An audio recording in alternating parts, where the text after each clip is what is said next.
కాళేశ్వరంలో భారీ కుంభకోణం జరిగింది, 1,00,000 కోట్ల కుంభకోణం జరిగిందని చెప్పేసి ప్రతిపక్ష నాయకులు ఆరోపించారు. దీనికి ఏం సమాధానం చెప్తారు?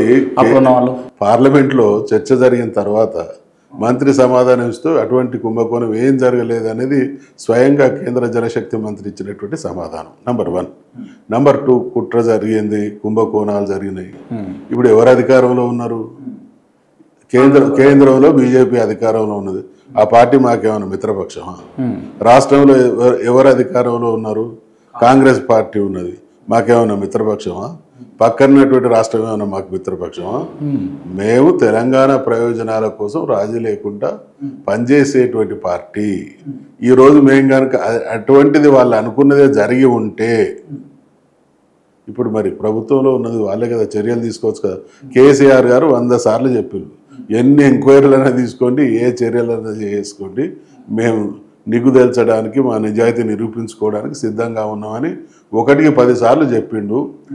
అలా అధికారంలోకి వచ్చినటువంటి మరుక్షణం నుండి లేదా ఎన్నికలకు పోయినటువంటి మరుక్షణం నుండి ఈ రోజు వరకు వాళ్ళుగా పడిగట్టు పదాల చుట్టూ రాష్ట్రాన్ని తిప్పుతున్నారు తప్ప ఏమన్నా ప్రజల ప్రయోజనాలకు సంబంధించి, అభివృద్ధికి సంబంధించి, సంపద సృష్టించడానికి సంబంధించి తెలంగాణ గత వైభవాన్ని మళ్ళీ ఆవిష్కరించేటువంటి ఆలోచనతో ఈ ప్రభుత్వం నడుస్తుంది. అంటే కేసీఆర్ గతంలో అంటే ఇంత పెద్ద మొత్తంలో చేయనంత రుణమాఫీ రేవంత్ రెడ్డి ప్రభుత్వం తెలంగాణ ప్రజలకు చేసింది. దీన్ని చేసింది అన్నట్టుగా భావించరా మీరు? ఇప్పుడు ఇచ్చినటువంటి హామీ ఏంటి?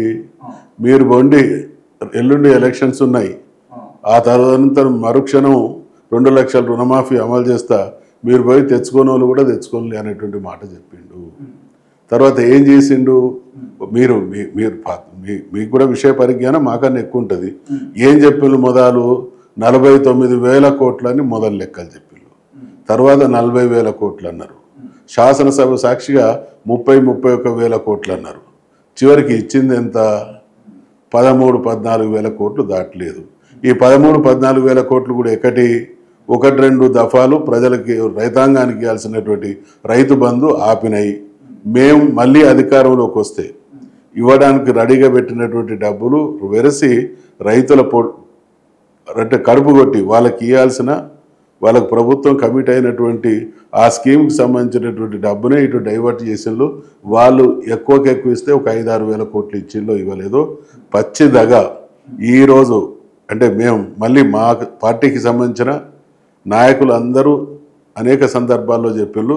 స్వయంగా ముఖ్యమంత్రి గారు ఊరికి పోయినా, బట్టి గారు ఊరికి పోయినా, వ్యవసాయ శాఖ మంత్రి గారు ఊరికి పోయినా, తెలంగాణలో ఏ ఊరికి పోయినా, ఏ మండలానికి పోయినా, ఏ నియోజకవర్గానికి పోయినా మా ఊళ్ళో 100% అమలైంది అనేటువంటిది ఒక్కటి చూపించమని అడిగినాం.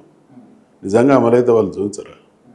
అంటే ఇదంతా ఒక రకమైనటువంటి ద్రోహం, నయవంచన.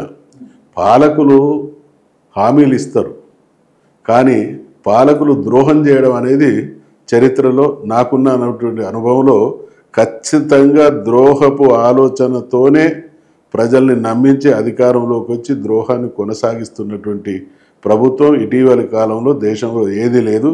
అది తెలంగాణలో కొనసాగుతున్న రేవంత్ రెడ్డి.